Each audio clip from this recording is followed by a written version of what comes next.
now rocking with TDF everything. Spoiled rotten.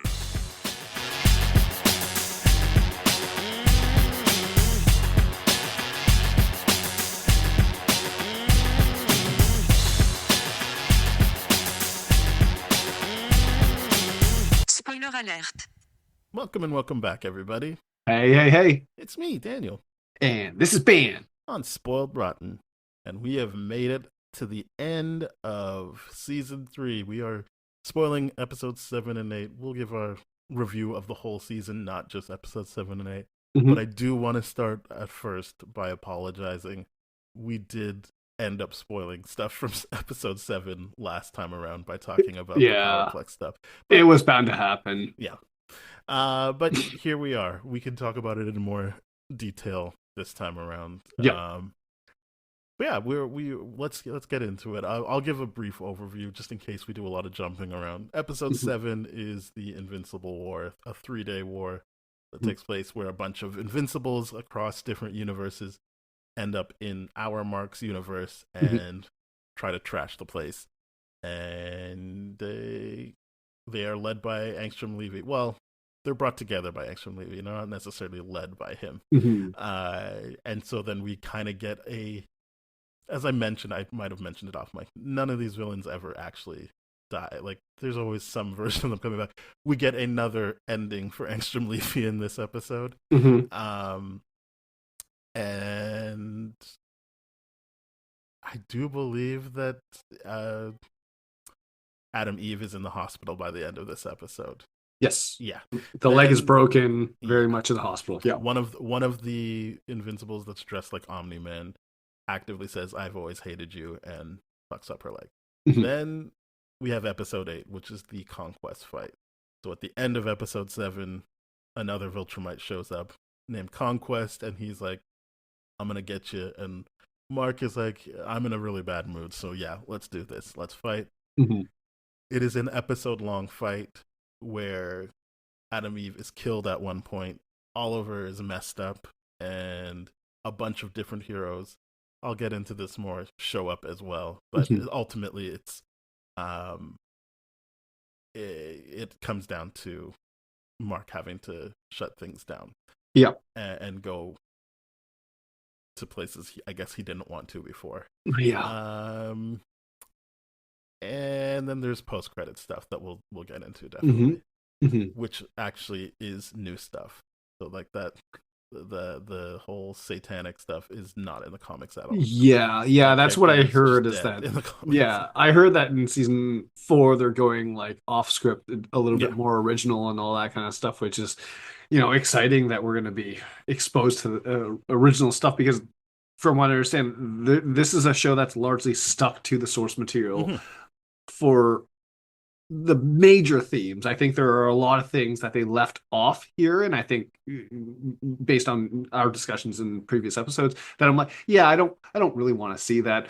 And then there's the, like last time, the other episode that we were recording, that we were trying hard to not talk about episode 7, but we did anyways, the stuff around, why have a character do the same story beat as another character in this season. So I'm excited to see what happens when they get a little bit more creativity over the direction of that, but inevitably bring it back to the source material is my guess is what they're gonna do. But it seems pretty cool. We'll see. Yeah. So this is we talked through the Invincible War. It's a bunch of people show up, obviously bad timing, because we just had a hero being like, Invincible is a bad guy, and then we had a bunch of Invincibles come and do terrible things and kill people. Very fun to be able to listen to Stephen Yeun do a bunch of different voices. I thought the intricate, like I did think that he was doing some subtle work there in terms of how he changed this stuff. And just brief moments of hearing different versions of Invincible and what they cared about. So, like, obviously there's one that actually doesn't, if not gay, is bi, because you hear him being like, well, I miss William. Like, that's who he's here for. He came to this thing. There's one that's like, I'm going to take my mom because I like, it seems like we all killed our mom or had our mom killed, so I'm here for Mm-hmm. mom. And I liked the exchange with the person, like, oh, do you miss your mom? He's like, what the hell? Like, we're all like, we're all pretty similar. I can't be the only one here that misses Yeah. mom. Yeah. Um, yeah, I really liked that. I really liked the same one that said, "Do you miss your mommy?" Who the one who took out the Guardians again, Sure. being like, "Oh my god, the shapeshifter guy! What's that weird thing he said? I don't want to not be alive." Yeah. That was all fun stuff. I enjoyed that. But I think the only thing for me, and I granted didn't, not that I'm special. I was reading along with a YouTube channel called Heroes Reforged. I ended up having to just finish without them because they still haven't finished the series in their read along. So Mhm. I got hooked, and then but they were always being like, no, we're gonna read this issue of this comic first.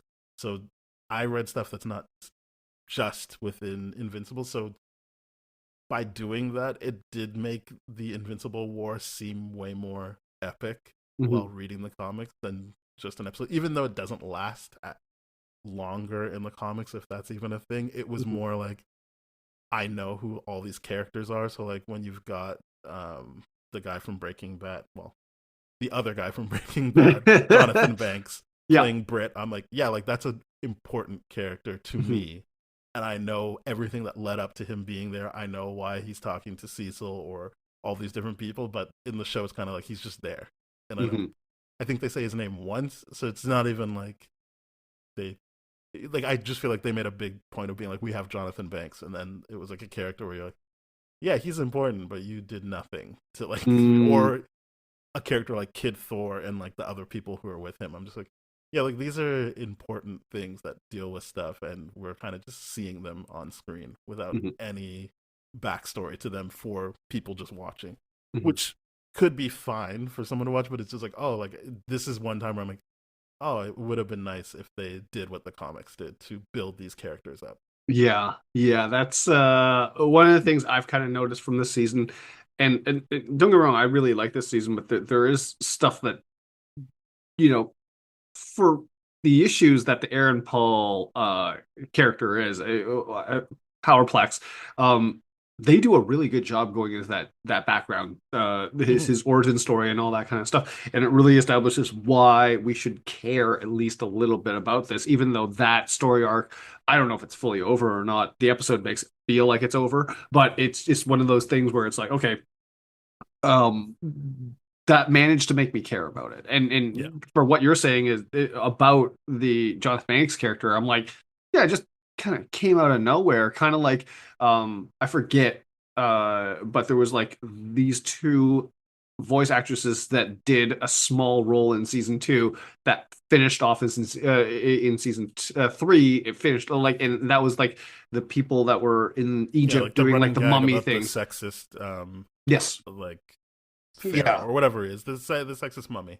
Yeah, so stuff like that. I'm like, I would have, I would like a little bit more background, and I just don't know whether or not I treat it as, oh, this is a celebrity cameo. They're just having some fun, like that the two women that were trapped in the pyramid thing, Well, that or like it's very clear what's happening with those two women. Like I know yes, that you confirmed, oh, it's just a bit, but I'm just yeah, like but like I can look at that and like I understand that it doesn't really matter who is voicing those people. It's just correct. the joke is Mhm. this mummy had a chance to possess someone and was like, ugh, no, it's a woman. I'm It's a done. woman. And so Yeah. that's just a funny bit, and that you Mhm. can see they keep going with it. Mhm. Mhm. Um, Brit isn't a funny bit. Brit is like this war hero, not war hero because they're superheroes, but you get the point. Like Sure. he's supposed to be this person. We're like, oh shit, Brit is here. Okay, Mm. things are gonna get better now, which Mhm. isn't really how that played out. Gotcha. Yeah. Like again, as I said, you could just watch it and be like, okay, whatever. You also could be someone who doesn't care about when they announce casting. It's just an Mhm. interesting thing that you would think when you're doing a TV show, you might have time to actually focus on a character like that Mhm. Mhm. And instead of just having him be there because he does show up in thing. And I also might be talking shit because I know I read supplementary issues of things. sure. So Sure. maybe they did it justice by just doing it the way they did it. But to me, Mhm. I can't help that I had the experience I had, and I don't remember if what I read was supplementary or just part of the comics. But it was just like, Yeah. no, like when these people show up, it's a thing because they have their own relationship and they feel like real people. So you, for an event like this, you care that they're going up against these Invincibles the same way you would care when you see Rexplode be like, yeah, I'm gonna go, and we know what he's going up against. He doesn't know what he's going against. You would feel that throughout with all the different characters because you're attached to them in different ways.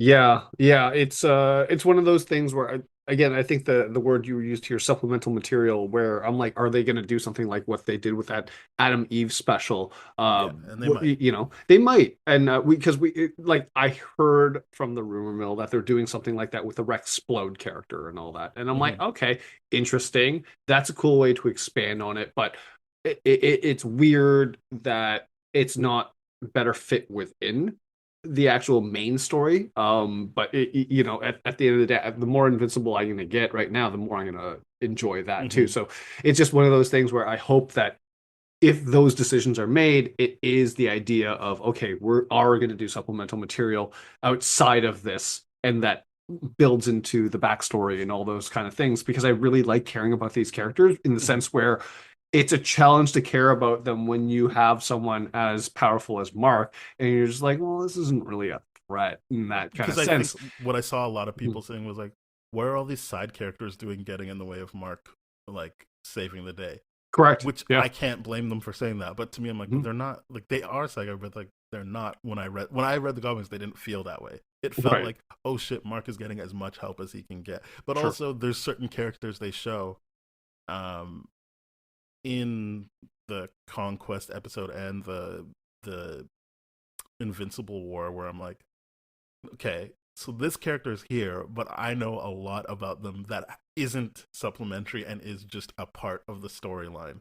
Which I don't even want to say what part of the storyline is. Like, I don't know what they're doing. If, like, are they just going to show this character here, or are they actually? And when I say a part of the story, I mean like a driving force to the whole point of the story. Not just like, oh, that was a fun thing. It's like, no, this is in the comics the point of what we're doing. Right. And you kind of just gave them gave these characters non-speaking roles that just show up, and you're like, oh, all right. Could be, and I'm not saying it has to go exactly the way it did in the comics. It's just interesting given how they've brought certain things to life that they would skip out on this storyline, which was a storyline that I thought one was very important, but two was very interesting to see unfold. I hope that there is background story and backstory and all that kind of stuff in supplemental material, whether it be a small web series or like the one-off Adam Eve thing that they did. I don't know, but it's just one of those things where I hope that they get to do more of it.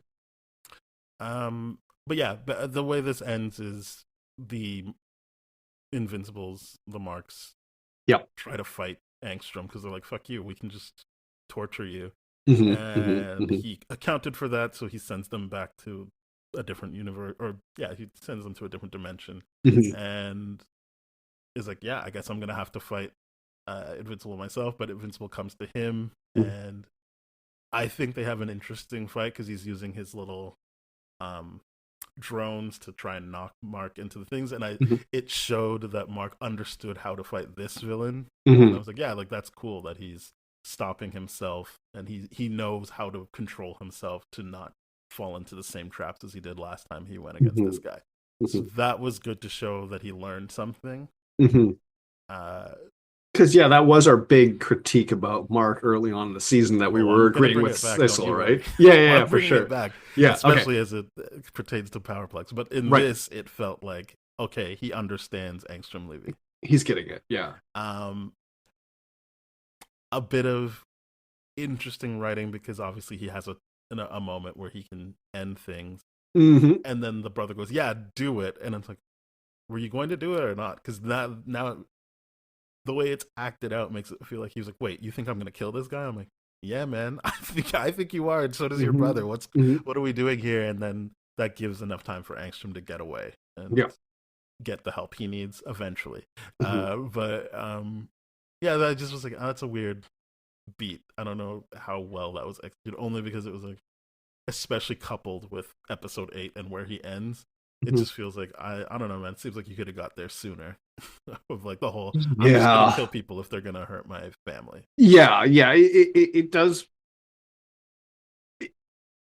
And I get what drove him to that point in the sense where I'm like, okay, it's a romantic partner that caused you to go to that point where you're like, I'm just gonna kill now, Yeah. and all that kind of stuff. And I get that, but at the same time, I'm just like, I'm with you. Like, why wouldn't he have at least gotten to that point a little bit earlier with everything that Debbie goes through, with Mhm. everything, like, That's the guy that hurt your mom physically and emotionally. yes, yes. It's just like, why are you continuing to hold back? Why, like, because my frustration would be, okay, we would have been able to address, okay, are you going too far? Where's the Mhm. needle fall? All that kind of stuff. Because the thing I like about this is it's it's different than the Batman thing where Batman's like, no, this I'm definitely not going to kill, and then you have the Jason Todd Red Hood storyline where it's like maybe you do make some exceptions. Yeah. And then now Mark is like, okay, flat out overcorrected in my opinion to be like, I'm just gonna straight up kill anyone that threatens my family ever again and all that kind of stuff. And I'm like, okay, now we gotta see this overcorrection arc and and where the needle is gonna fall. It's very interesting that they're exploring it. It did take a little bit long for me. Yeah. Um. Yeah. I think what I like about episode 7 is the performance of Stephen Yeun, like Yes. across the different Invincibles. Mhm. Um, we already talked about how it's an episode where you see that he's learned from both villains, one of them more permanently than the other. But again, it's two villains that I think are redundant. Like you Mhm. choose, like you could just have one of them. But Yeah. yes, the Powerplex thing where he's like, yeah, let's just drain his power instead of trying to fight him with Mhm. Oliver, and it shows that he's working with Oliver. Um, all good stuff for that episode, but it does feel like then episode 8 happens, and like I said, the learning from Powerplex was very short lived. Yeah. Like at the end of episode 7, he's like, yeah, I'm gonna fight you. And to me, if he'd learned anything from Powerplex, not just how to fight someone, but how he's being perceived, Mhm. right away he's trying to make it outside of the atmosphere. Mhm. They only do that once. And Yeah. I'm like, so you didn't learn anything, because right now you are causing destruction with that punch. Right away you're causing destruction. Yeah. Not even, it doesn't even build up to it. It's like the first thing you do is cause destruction Mhm. and get people hurt. And I'm just like, like I don't know, man. Like, what? This is why I don't really like the Powerplay storyline. Yeah. It's kind of just like he doesn't learn anything really from it, Yeah, he really doesn't. and it's doing the same thing you should be doing with Angstrom Levy. Yes. It So, is. like, It's frustrating because, like, why bring up the memorial? Why bring up the whole story arc if he's this just whole gonna be thing is like, like, yeah, like the thing, my actions and inactions can affect people, and then you, and again, he could just be blinded by rage in that moment, but at a certain point, you're like, I don't know, man. Like, figure out that you need to get out of here. yeah, Try, like, even if he can't, like, even if you're showing Conquest overpowering him and keeps dragging him back onto Earth, yeah. I should be looking at him trying to find different ways to get off of Earth. I completely It's agree just with you not on that. what he's doing at all. Yeah, yeah, I completely agree with you on that. He should have been trying to get Conquest out of the Earth atmosphere to another like dead planet or something like that. But no, it's just the entire time he was very much, I think, holding back during that fight because he wouldn't go to that point Mm-hmm. where he's gonna actually take the fight seriously, and he's still trying to be like, oh, I can reason with him. I can. And I'm like, I don't know if you can, man. You didn't really do that with your dad, and there's other Viltrumites coming. I don't know how much he knows about Conquest, but apparently much more stronger and much more like blood driven to be like, this is my task, way more than Omni Man. So it's Yeah, the idea of Omni-Man like, was your dad. So even if you exactly. think he wasn't holding back, he was holding it back a little Oh, bit. I mean, like, 100%. Conquest is Absolutely. constantly telling him, I like this and I'm Yeah. playing with you, but it's Mhm. going to get really bad for you. Like, Yeah, absolutely. It just like there's frustration in how long it takes Mark to get to these points where I'm like, you should have learned by now to be like, hey, especially since we start get off the planet. didn't we start season 2 with his dad being like, stop fucking holding back when you're fighting Viltrumites? It does not help you Yes. at all. They're Yes. fighting to kill, you're fighting to what are you trying to do? Yeah, So it's like it's not just that he didn't learn from the Powerplex of get out of here because you're causing trouble, but it's also like, if you want to make this a fight, you're going to lose because these people aren't trying to. Well, Conquest is trying to toy with you, but the Viltrumites in general are going to kill you. They're not trying to like punch you to hurt you unless you've pissed them off. They're going to just try to kill you right away. And like, so yeah, that just was frustrating because especially since it felt like when they do go into space, it was just so they could do the what people think is cool heart thing. It didn't feel like that was a character beat of him being like, yeah, let me get him out here. Sure. It did feel like they were just like, yeah, this will be cool when he blows up blood heart at him. And it's a visual thing. I was like, oh, well. And I'm like, shouldn't it be him being like, oh shit, now I can do what I need to do because he's not hurting people? But it was just like, to do that cool visual. I don't think it's that cool, but I can accept that people think it's cool. Yeah, I agree. I was like, it's all right. It's fine. It's whatever. Yeah, it's fine.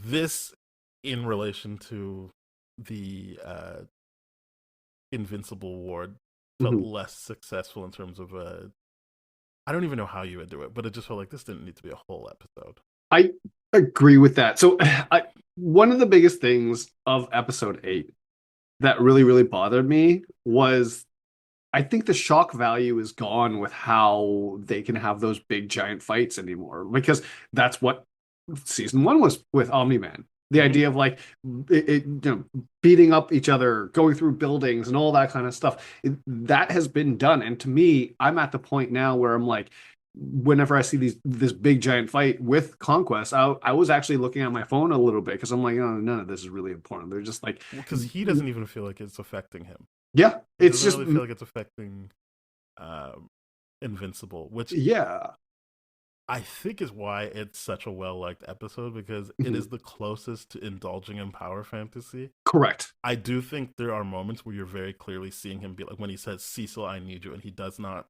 he's not being strong anymore, he's not trying to play it cool anymore, he's just like, no, please, Cecil, I need you, please come here to save Adam Eve. I do think that's some of the stuff I think both of us like, where they're showing you like, this takes a toll on people, this isn't fun, this isn't cool that he's so strong, this is something he has to work with.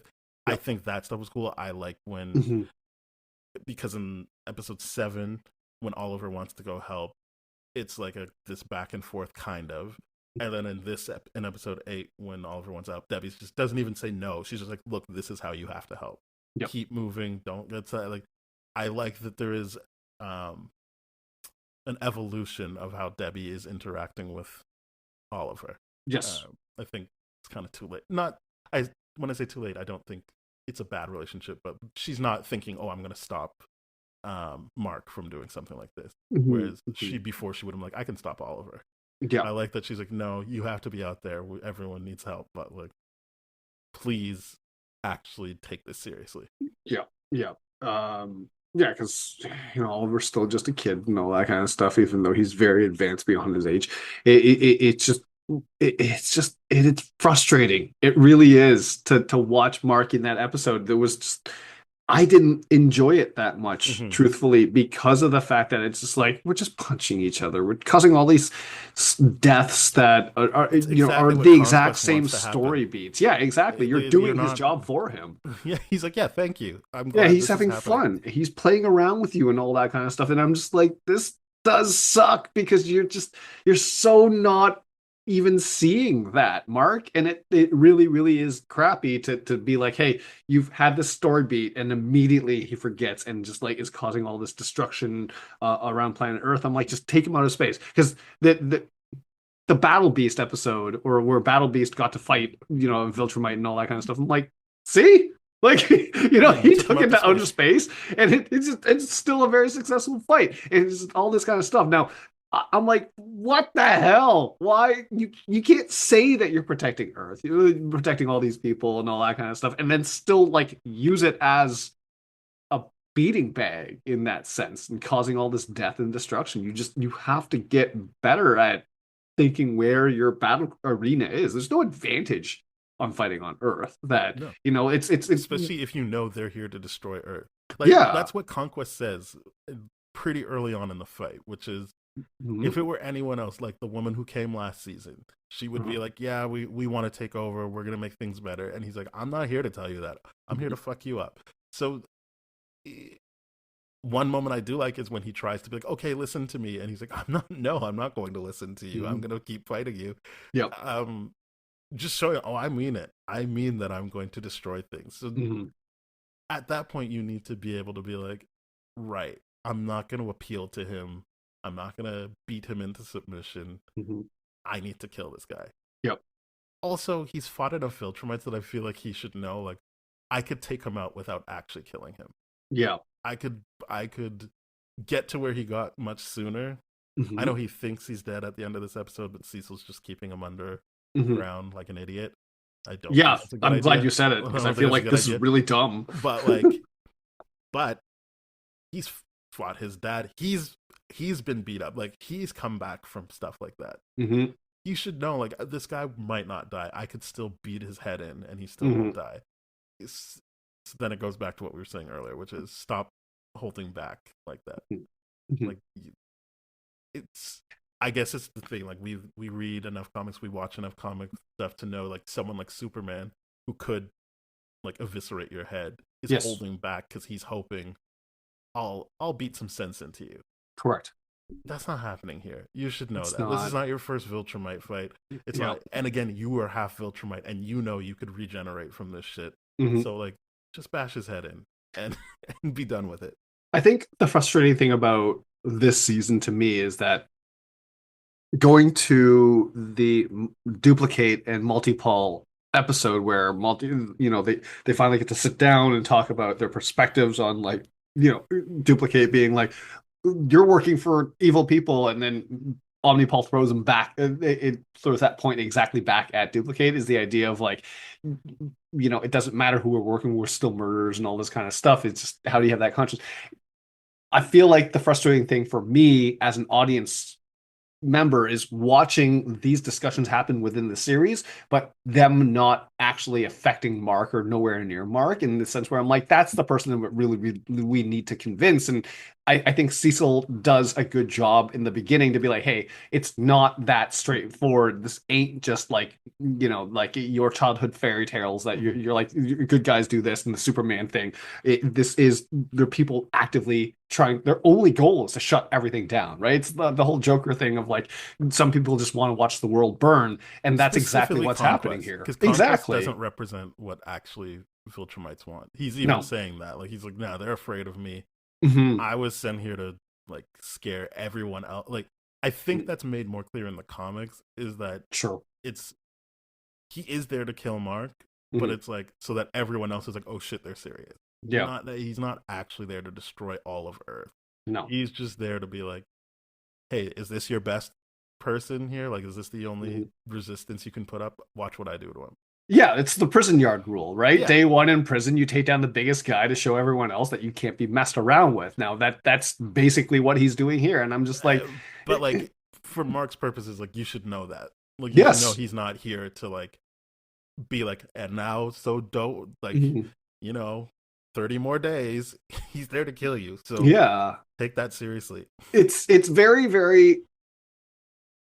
And I get it. And this is the flaw with Mark, right? In season 2, he was trying to do the thing where it's like, hey, let's try to have a normal life. Let's go to college. I'm like, no, you gotta step up. Like, this Viltrumite stuff is coming. You're the only one that can really do it. And like, you gotta step up. What are you wasting time for, trying to get a college education and all that kind of stuff? It's not gonna help Earth. It's not gonna help you. It's not gonna help your family. What are you doing here? And he's like, okay, I'm all in this in season 3. He's gonna be superhero, but like, you're still not all in because you haven't understood what that actually means. So what I would say is, having read everything, there is a possibility for them to eventually get to the storyline I was alluding to before. But in my memory, that storyline was already happening, and it gives Mark a lot more grace because you're like, this is what he's working on. Sure. And it's working on it because he knows the Viltrumites are coming. Mm-hmm. They have one line about it in the recap of season 3 or season 2 before season 3 started, which is Mark knows that Nolan, what's his name? Grayson? No, what's his name? Yeah, Grayson.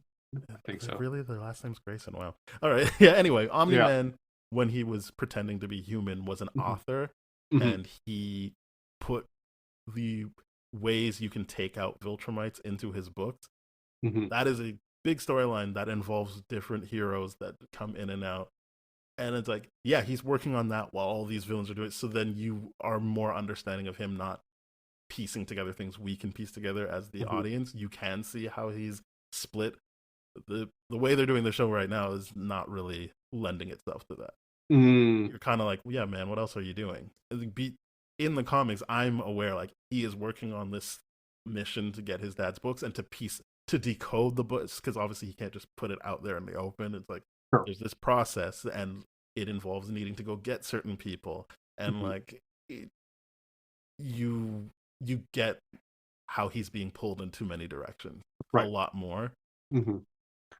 Having said that, that doesn't mean they're not going to do that eventually. As they've already alluded to it, as I said, in dialogue, like, oh yeah, his books might be the way to stop Viltrumites, but they didn't do anything with that this season. Yeah, and I think there was room to have that happen. There is definitely room to have that happen. But it would have been out of character to be like, oh, you're not listening to Cecil right now, who is, but you're going to go towards your dad's stuff, who you actually like, you've already written off. And despite that discussion with Oliver, characters that come in that I'll get rid of that, but you've seen, but you don't really have any. You don't have any context for who they are, but you've seen these characters, and they all come together to make all of that a non-issue. Good. I'm hoping that it happens. Really is just like, I don't know what we're waiting on for that, and who knows? Maybe I'm wrong, and that this happened before that, but it just felt like we got to that a lot quicker. Or if we didn't get to it quicker, you didn't hear about the books and have such a gap between him acting on the books. Fair enough. I do think that there's gonna be, because I've been watching some YouTube stuff about this and all that kind of stuff, and I'm like, ooh, wanted to see what certain things were with like screenshot, like images that they had towards the finale and all that kind of stuff after the fight is done, and I'm like, oh, okay, that's interesting. So and I don't want to say it, but I hope that whatever happens between Adam, Eve, and Mark in the very near future pulls that together for him. Like, here are the stakes now too, that it's not just this, but it's also this thing that's happening that I would like to think that you're looking forward to, and all that kind of stuff, right? So it's one of those, I do hope that he gets out of his own way very, very soon and learns his lesson, because I'm like, that's actually what I'm interested in. In the comics, it doesn't happen very soon. As I said, that's rough. It is a series long arc. It's not a season long arc. Gotcha. So, which is why I bring up missing out on that very key storyline. It's, if you see him working on that type of stuff, it's all little pieces that build together to show him why he would need to fundamentally change how he does things. So like, if you're reading this thing about your dad and being like, yeah, they did a little bit with Oliver where he's like, no, I remember my dad being a good person. And then seeing, okay, before he even had Oliver, he was trying to help people by writing these books. It all comes together, right? And I know I'm harping on the books thing. It's because I can't really talk about the full extent of it, but they mention the book, so I don't feel bad bringing it up again. Right.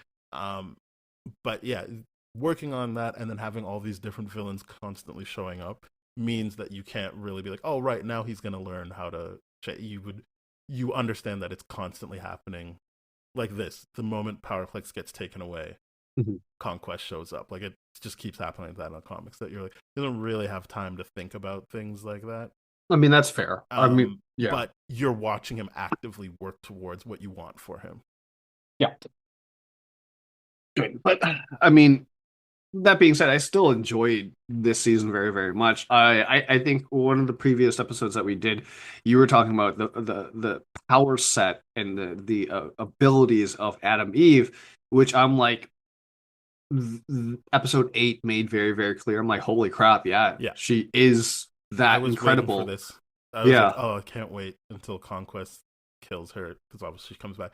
yeah, But there's because I legit thought she was dead. I think thought, there's going to be things they yeah, skip over sure. because I found it interesting. Like well, you've already seen it. She comes back to life, but Yes. there's just certain elements of her where she's like, oh, if I have this much control over my body, like I could look a certain way, and then I know that some people are like, oh, that's male gaze, but even in the comics, it felt like it was like, no, don't chase that. Like you're doing this, but you should realize that you're loved for more than how you look to Mark. And so I like that little arc that she does. Given how they kind of don't focus on little beats like that, maybe they won't do that here. Sure. But I really like Adam Eve is just a character that I keep liking more and more, and this is another like jump in like, oh shit, she has this control now. Before it was, as she says, it was blocked. This traumatic event gets her to where she needs to be, where she can have a little bit more control. And I like watching her interact with the power she has, because obviously it's in stark contrast to someone like Mark, who's like, I'm the most powerful, so I like what I say goes, and this is what I'm going to do. And we are frustrated with how little he's willing to listen to others and adapt, versus Adam Eve, who's constantly adapting and figuring things out and taking in new information. Yeah, it's seeing her power set, seeing where she lands on a lot of these different things. It's really refreshing to be like, okay, at least I could shift focus away from Mark for a little bit, because he's being a hard-headed, naive dummy, and then Adam Eve is just constantly like, tried that, didn't have, no, I'd have these consequences, not going to do that again. Like, she's actively learning. She's as naive, but actively learning the lessons she needs to very, very quickly. And I get why she would have that inhibitor, or like hold back, in that sense of like, yeah, if you're able to control organic matter, holy crap, you know what I mean? Like, I can imagine like a power set for her where she's just like, all right, I'm just gonna use my powers and manipulate your brain chemistry or something like that, so you die or something. And I'm like, that's wild to me. That's absolutely wild. Versus Mark is still doing things the old-fashioned caveman way of punchy, punchy, punchy, and then destroying everything. Versus Adam Eve could be very much like, nah, minimal casualties. Let's do this kind of thing. And I'm so excited to see what happens there. Because I had some story stuff spoiled, but not of the whole series spoiled of what everything else goes. And I'm fine with that, because I'm like, fundamentally, with them saying season 4 is going to be basically an original storyline, I'm like, okay, cool. No, they're saying they added an original beat. They're not saying it's an original storyline. Oh, right, okay, right. But in that sense, I'm like, okay, if they're taking those liberties, then I want to see how these characters are going to adapt to those story beats and all that kind of stuff. I'm very excited to see what happens with Adam Eve. I really, really am. I didn't realize I'd love her character so much. Like when I first saw that she had that special, I'm like, I don't get why. And now I do. Comes back in, I think it's episode 8, when the mom is talking to him about like, oh yeah, like her friend. And like, right. I haven't rewatched the special, but I do know that she's referencing characters that you saw in the special. Yeah. Yeah, what else is there? Well, Rexplode dies. I feel like that's a big... Yeah, we do need to talk about that, because that's not a character I expected to care so much about. That is, I think, as successful as it is in the comics for me. I feel like even if they change little things, and they might not have, it feels like they did, but I don't know. Sure. I feel like it's the same result, which is right before he dies, you're like, no, I like this guy. Yeah. I'm looking forward to what... The show really lays it on thick with like, no, this guy's gonna die. Right. I didn't feel as certain he was gonna die in the comics, and obviously I know he's going to die. Sure. I mean, to be fair, I didn't know if they were gonna keep that. Like, there's certain things they just don't have to keep, like what we saw at the end of this season where they brought a character back who is just dead in the comics. Sure. So like they could have, but they obviously were like, no, we're gonna kill him. But it just felt like they were putting their foot on the gas a little too much with the whole. Things are really looking good for me. I'm having such a good. Yeah. Like, no, stop it, stop. Yeah. Let me just know that you're having a good. Don't say it out loud, please. It reminds me of this TikTok or Instagram trend where people are like, things guys do before they ghost you, and it's like gassing them up, and it's just like, oh, you might be the love of my life, you might be all, and then all of a sudden, I'm like, every time any character is getting it good now, I'm like, oh man, are we gonna be saying goodbye at the end of the? Is this their swan song? Because I feel it feels like it is. No, really and he dies the same way, so I was like, yeah, that's good that they kept that. Yeah, which was pretty freaking cool. I like that was in terms of like coolness factor of Rex Flode being like, yeah, you can't possibly take this on. I'm like, oh, okay, you made that decision. That's sick. Because I'm not really expecting that from him. And I love the line of like, tell whoever that I'm sorry I wasn't able to help her finish moving. And I'm like, man, that's so good. That's real good the way writing. She said, "Oh no," when she saw the explosion, I was like, "Yeah, this sucks." Yeah. As in, it sucks in a good way that I care about these characters. Yes, yeah, it's not a character that I expected to care so much about in that respect. It's a character I love seeing just because I love Jason Momoa's Mantzoukas. And whenever he voices anything, I think he's just got one of those voices and one of those screen presence things that it's just like it just captures my attention every single time, and I'm like, oh man, I didn't expect that from him in this character arc. But that I that's why I love when comedy can go to drama so effectively, but drama going to comedy is a lot more difficult in my opinion. And this is just one of those things where I'm like, yeah, they did a real good job here. I love it. Which then leads to the end part of episode 8 where Robot's like, and now I'm taking his name, and I was like, yeah, don't love that. No, thank you. Don't love that. I think it's well written in the way that you can see why the people living that experience would be like, oh, that's nice of him. Sure. But for us to be like, no, you already took his body. Without consent. And the thing I like about it, I'm like, at least it's coming from a character robot where he's like, there is no real humanity, so it's him fumbling how to do these things, but you can see where it's like, hey, A for effort, yes, but maybe don't traumatize people in this way if by like being like, oh, now we have to call him, or you call you his name as well, and you look like him. Weird, right? Not into it. Not into it. I don't even think it's him fumbling. I think he's just being typical robot. But sure, yeah. But as I said, it's well written in that there is room for doubt that it is on purpose. There's room to be like, yeah, he fumbled, not even fumbled, but he was awkward about helping Monster Girl. Monster Girl, I think so. Yeah, with the belt thing. Yeah, the belt thing that you brought up last time we spoke about the show. Like, that was a good example of him, like, not actually reading the room and trying to just explain himself. This one, I was just like, this feels... And I'm not even saying in the comics I felt like, oh, this is for sure what's happening. It's just, it happened in the comics and it happened here. And I was just like, yeah, I just feel like he's trying to take over. Like, I think he had a game plan, and this is, and not that he wanted him to die, but he wanted people to be like, they're the same. Yeah. And he's like, he's gone now, so this is even better. Yeah, it's just like, this just fast tracked my plan, baby. Yeah.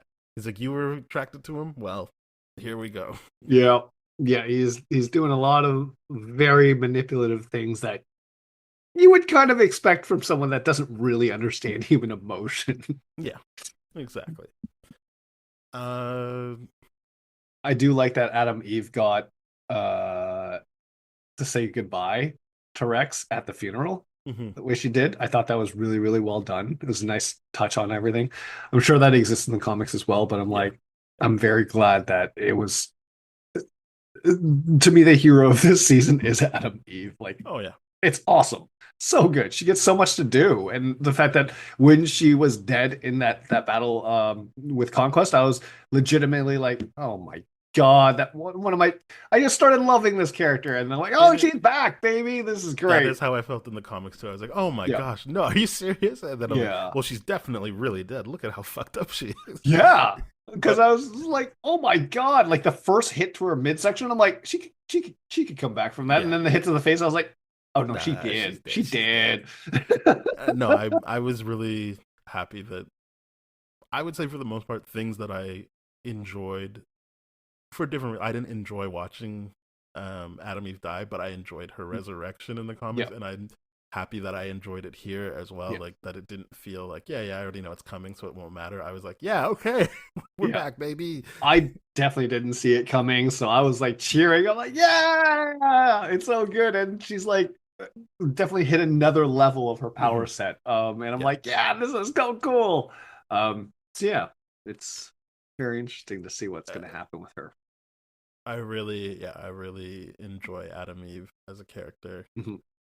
Um, yeah, I think it's his name's Paul. Debbie's boyfriend just continues to be solid throughout. Like Yes, when they have to hide the and realtor. Yeah. he has to help her just be okay with the decision she made to let her sons go fight, and he's like they've done this before. I just like that he's like, yeah, what a solid dude, man. Like good for you.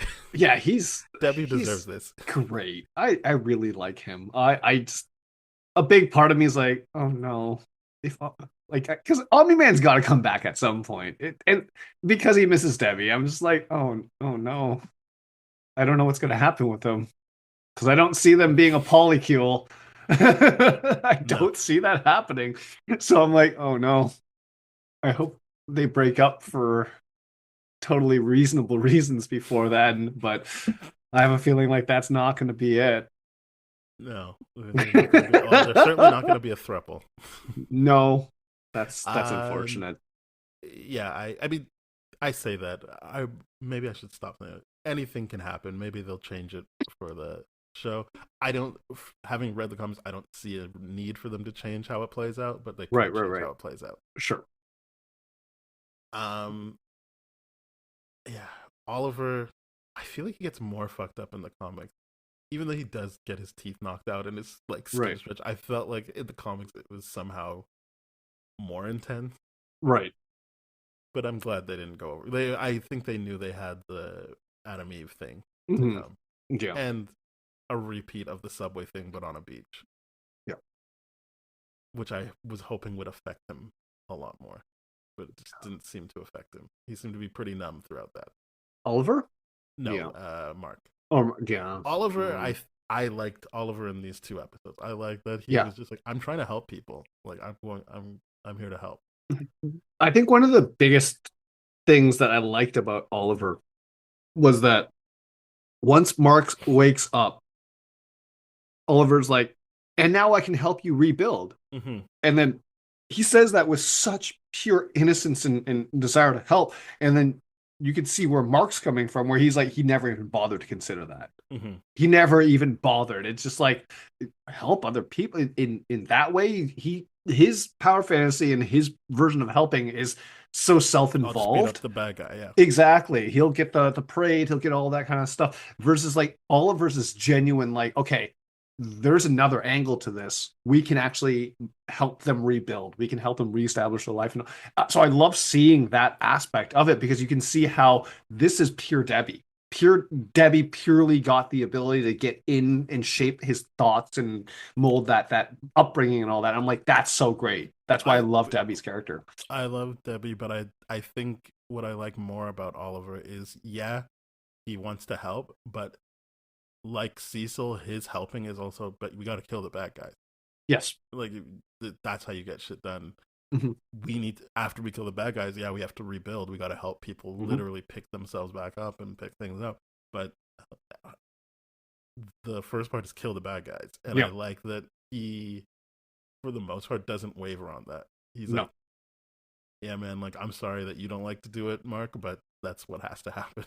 Yeah. I And mean, he's and just so it's talking nice. real talk. It's this nice contrast, and what we said the season was about overall, which Mhm. was do you want to get things done or do you want to be the good guy? Yeah. And every time Mark was concerned about looking good, things went wrong. Yeah, yeah. Versus Oliver doesn't care, and he's just like, no, be effective right now. He's still like, obviously he was not helpful against Conquest. I do think that the show kind of gets you there, and it helps in the comics when you can Yeah. read thoughts. But it is like what Conquest said, which is, while I'm dealing with him, you can you can take a break and like collect your thoughts. It's just Mark collecting his thoughts never led to, I know where I need to do what I need to do, which is take this fight off the planet. Yeah. Yeah. But he is giving him moments to breathe, and I think take a breather. But it's like he's not effective in this fight in the way that I think he wants to be. But I like that it doesn't matter to Oliver. He's like, I'm still helping my brother. I'm still helping the place I live. Yeah. I do want to talk about Conquest's little monologue and that moment of vulnerability in that fight between him and Mark. Because from what I understand, that's not in the comics. And to me, I'm like, if that is an addition, I'm like, awesome. So cool. The idea of he is like, hey, I'm so lonely. Even the other Viltrumites are afraid of me and all this kind of stuff. And this is what they wanted me to be. I'm like, that was so unexpected. That actually got me to be like, hold up, rewind this fight a little bit, and being like, really, really snapped me out of, oh man, I'm gonna check IG for a little bit while they're beating each other up. That was a really great moment. I really enjoyed it. I don't know. I didn't really think that was as vulnerable as other people thought. I thought that was him fucking with him. Like, I don't think he's lying, but I also think he knows, I'm gonna kill you. Sit with that while I kill you.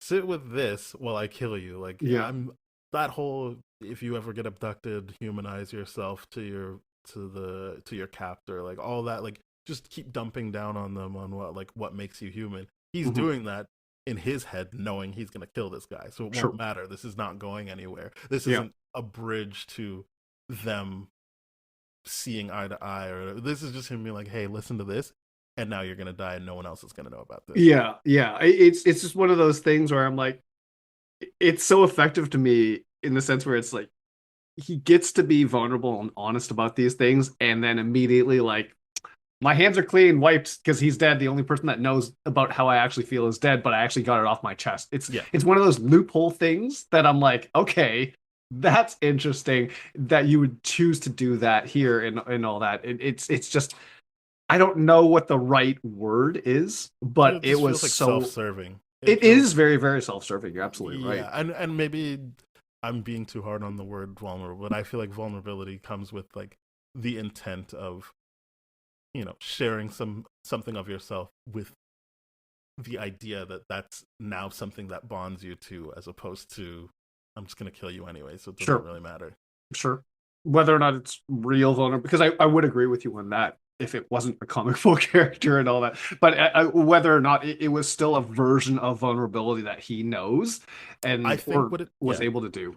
I think what it does is, as we said, the show, when it's working at its best, doesn't let people indulge in the power fantasy. Correct.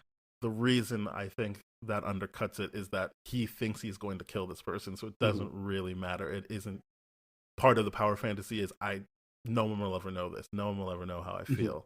I'm going to kill you now that you know this. Yep. So that doesn't really undo the power fantasy. It's said with the intention of, this was just gonna fuck with you. And it's just a brief pause. It helps us know more about him, but we're not living with him like that. So it doesn't feel like a Cecil, I need your help, or the other examples we've used throughout the series, not just season. This felt like, I'm gonna do this because it's gonna fuck with you. And now obviously he doesn't kill Mark, but he fully believed he was gonna kill Mark. Oh, absolutely. I think the Conquest downfall is that he was toying around with Mark a bit too long and underestimated Adam Eve, which is, what got him there. But the idea of like, he could have full on had that thing over a lot sooner. He could have just crushed him right there. Absolutely. He said it, but he says like, I've been toying around with you, which is why he's Conquest. Why he doesn't even, like you said, I don't even have a real name. I just have a purpose. They just gave me a mission statement. That's it. And I'm like, what? That is it's interesting psychological beats that they're touching on here. Yeah, I think it's So I like interesting it. for us. Yes. But it does feel like more meaningful, but still kind of just like the cool blood heart thing, where it's like it's Mm, there, so people can go whoa, but it isn't like that's not progressing the world. That's right. just giving us like a cool moment with a character. And I'm It not is. saying that's Yeah. bad. I'm just saying it didn't feel as meaningful to me as other people felt it was. Right. I'm just highlighting it, being like that moment snapped me off my phone, being like, hold Mm-hmm. up, that was this just got interesting. But you're absolutely right to be like, that's fake vulnerability. That's like going to like saying like I tell the truth and then like asterisks only to someone that has confidentiality clauses Mm-hmm. built into that relationship. Like when people admit like really, really dark, messed up things about their health, their nutrition, their beliefs to me, knowing that, hey, yeah, I this is a confidential Nothing you can do meeting. with that. Yeah. I can't bring this outside. I'm not going to have any impact on your social life. There's no accountability follow through on that end. You just got to like go to a confession booth or something like that, Mm-hmm. say the thing, and then you're feeling lighter. And I'm like, great. I'm glad that helps people. But for a character like Conquest, it was so interesting to see that brief moment. And I thought it was so effectively done. And for something that's not in the actual source material, from what I understand, I'm like, that was a cool moment. That was a really, really cool moment. But it was disingenuous. 100% it was. Yes, I agree with you that it's an interesting moment. Yeah. I agree with myself that it's disingenuous. But yeah, so there we go. Best of both worlds. Hmm, hmm. Um, yeah, I found myself when I tried to rewatch the episode, I was just on my phone during most of the fight because I was just like, Yeah. I don't know. And this is also knowing for this season, I'm not talking about the comics, where Hmm. it ends, which is Cecil being like, yeah, and then I'll just keep him underground and he'll tell me that. I'm like, he's not going to tell you shit, you He's idiot. not going to tell you anything. It's like, what I an feel idiot. like this of all things Cecil has done, I'm like that by far probably one of the dumbest things. I'm just like, I get where he's coming from. You want, but I don't think that is actually going to contain him. And I I don't think get that. lying to Mark is going to be good about that either. No. As in, I'm saying no, as in, I agree with you. That's Yeah. not going to work out for him. And I'm not saying this as someone who's read the comics. I'm Mhm. saying, as someone who's just watching this show, Mhm. that would be it is a terrible idea on many fronts. Yes. I can see how his desperation mixed with his hubris would lead him to make a decision like that. So I Sure. don't think it's like out of because he's thinking like, look what I did with the DA Sinclair. Like now he works for me, and Right. like he's thinking like, yeah, I can do this. But also he's like, this guy fucked up our best fighters. I need to feel like I can control him. Like there's a desperation there of like, Yeah. I need this. So I understand why he did it. It's just unfortunate because outside of that and the way he treated Mark in general, I'm like, I could get on board with a lot of your decisions in terms of not wanting to look like the good guy and just Hmm, wanting to effectively hmm. save humanity. This one was just like, you gotta just kill him. Yeah. You really do have to just kill this There, person. He maybe you couldn't hear, but he is not about like, oh, you got me. All right, I guess I'll. He's just gonna destroy. sure. That's all he cares about is destruction. Yeah. Yeah. It's not it's so weird that that's the decision that he makes in that moment. It's so weird, but I'm like, yeah, at the end of the day, Cecil's human. Yeah, he You're, thinks he can do it. yeah. It- Again, you hear him talk out the thing. Mhm. It's this far underground. If he even moves, the whole place blows up. And I'm just like, that's just remember, he had his whole head bashed in, and that didn't kill him. What do you think an explosion's going to do? Yeah. Really, No, it's not. you got to And figure out a way to I, I think just it'd be, erase this person from existence. yeah, I do think it'd be different if they like had some version of like, okay, we chopped off your head, it's only your head, Futurama style, and all that kind of stuff that's talking, and Yeah, you don't have a body. I think that's cool. I think that would have been fine. And I'm like, okay, I can see where you're going here, but at the end of the day, I'm like, no, no, you just put them in metal underground and with explosives that I don't. I'm not convinced any of that's going to be effective. Letting him live is a mistake, in my opinion. This is a terrible 100% it's a mistake. For those practical reasons, and also for your relationship with Mark. Yeah, absolutely. I'm like, now you're going to continue to isolate and alienate Mark, who's probably your best chance at anything. Or I don't know how he sees Oliver at this point in time, but he can't be like, Oliver's. I think that came up in the Powerplex episode that right. that government body sees Mark as 1A and Oliver as 1B. Oliver as 1B or 2. Sure. Probably not 1B, but like 2. So it's like and you saw how quickly they came to get Oliver versus how quickly they came to get Adam Eve. Yeah, they took their sweet ass time for sure. So they definitely look at Oliver like, all right, like this is our other option. But yeah, it's a dumb decision, dumb. But I'm like, I guess that makes the future more interesting. Yeah. But it's frustrating. I don't find it out of character. I just am like, it sucked because I wish. I guess having said that out loud, I'm just like, he's too old to be like, no, let me change. Yeah. I think he is like, I got this far doing things the way I want to do them. And as I said, I wouldn't discount how desperate he is. Yeah. You bring up the words desperation and hubris are to me, I'm like, yeah, that makes perfect sense to me now. But I'm just like, I did enter this conversation thinking that's completely out of character. With what you just pointed out, I'm like, okay, that makes much more sense. It's still a stupid decision. Oh, yeah. But I don't think he's someone who doesn't make stupid decisions. I think it just tends to work out for him because of who's around him. Yeah, fair. Again, I'm not using any knowledge of reading the comic. I'm saying this strictly as someone who's just watched these episodes of this show that could change things. There's no reason for him to think this should work out. Yeah. So that's why I'm bringing in the desperation, in addition to hubris. Like, that's fair. He would probably acknowledge, yeah, man, like, what am I supposed to do? I need to get this information. Right. I'm looking at this from the perspective of, even if he got the information, can you trust it? Can you trust he's telling the truth? Agreed. It's just a bad decision. He's made a bad choice. Yep. It's a bad choice. And I'm like, oh, yikes. I don't know what's going to happen here, but it can't be good for the people of Earth. This season showed, and they're not conquest, but like, Darkwing made the sacrifice he needed to in episode 7, proving Mark wrong about like rehabilitation. Yep. D.A. St. Clair, again, he's not powerful in the way that Darkwing was powerful, but he was a bad guy who did something terrible to Mark, but is like actively like, yeah, I gotta help the situation. And it was his robots that saved the day in certain elements this season. As much as Mark doesn't like that, but it's like those are just 2 examples I can think of off the top of my head. But like his ability to be like, it's not about good guys and bad guys. What can this person do? Are they going to be doing? Will they do that to save the day? Then I don't care about their past. Yeah. I just think he obviously is more desperate than hubristic, because Conquest does not have any loyalty to Earth the way D.A. Sinclair and Darkwing would. Yeah.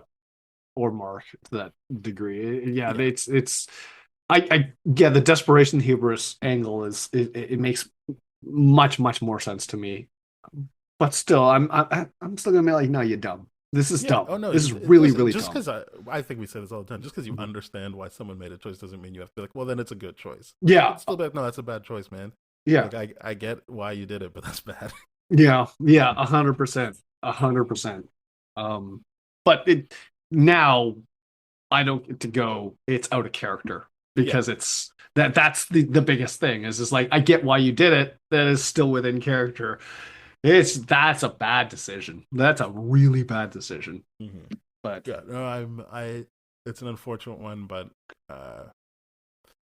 I feel like we've seen him make this decision before. It's just this is someone completely different, which I think we both feel is the frustrating thing about this episode. And I don't say that as they wrote it wrong. It's just a frustration that I have, which is the 2 people that we are looking at this season that are on opposite sides of an argument are both looking at this one situation the wrong way. One of them is like, yeah, I'll just keep fighting him on Earth. That won't that won't be a problem. And the other one's like, yeah, I think I could change him. I think I could. Yeah. I think I'll make him work for me. I can change him. Yeah. That's good. I like it a lot. But yeah, I mean, this season had so many great moments in there. Mm-hmm. And I am just I I do hope that in future seasons that they get a better handle on the power fantasy thing because I'm just over it. I'm like, that's what video games are for. If you want Yeah, long extended power fantasy, go play a video game and just beat up on some trash mobs for hours on end. But like when you're trying to tell a story, this becomes filler content when it's especially to me when it's animated.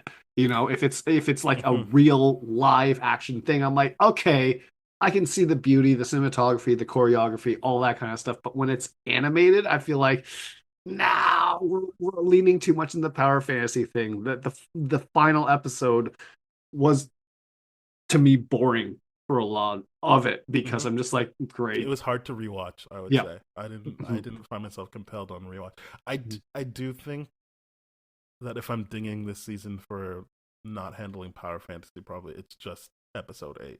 Yeah. For me. Everything else was like I pretty think okay. Everything else plays out the way it should. I can say that with the benefit of knowing where the story ultimately goes, but like I do think that everything else plays out, and also acknowledging I do not like Powerflex as a storyline or anything, as we already talked about. It didn't factor into his ability to. Too redundant. It's redundant, but also in the very immediate, like he literally just watched that guy get carted off and then was like, and now I'm going to do everything that I was just one episode ago saying, oh, it's my fault. But now you're actively doing it. Before it was like, no, your dad just took you for a ride. And this time it's like, no, you're actively trying to fight this guy now. Yeah. And that's weird. I do think there's a disconnect there.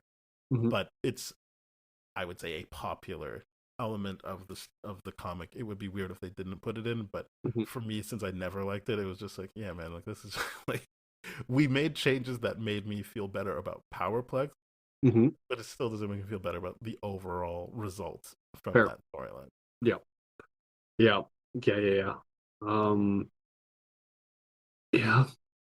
All right. Having said that, let's rank this season as a whole. Yeah. I'll give it an 8. I still think it was strong. I think the Adam Eve stuff really worked. Rexplode stuff definitely worked a lot. But yeah, I'll give it an 8. I'm giving it 8.5. I think the supporting cast really shined through for me, made me care a lot more about this. I do think this is probably one of the best seasons so far. Very excited to see what they do with those original beats in season 4 and all that kind of stuff. I just want more. 8.5 is where I'm landing on it. Nice. 8.5. That's good. All right. Well, thank you very much for listening, everybody. As you probably know, we're going to be doing episodes 4 through 6 of Daredevil Born Again next time you hear from us. And yeah, we'll just keep going like that. We're going to do Daredevil in 3 episodes at a time. And we'll see what happens in between those episodes. So yeah, go to tdfeverything.com/spoiledrotten. You'll find our Threads, Instagram, YouTube, TikTok handle, which is at TDFSpoiled. You'll find all the different ways you can rate, review, subscribe, share with your friends on the podcast platforms. You can email us, spoiledpodcast@gmail.com. And yeah, I feel like that's everything. Go ahead, go to that site and get in touch with us. We'd love to hear from you guys. And spread the word, of course. Bye-bye. Cheers!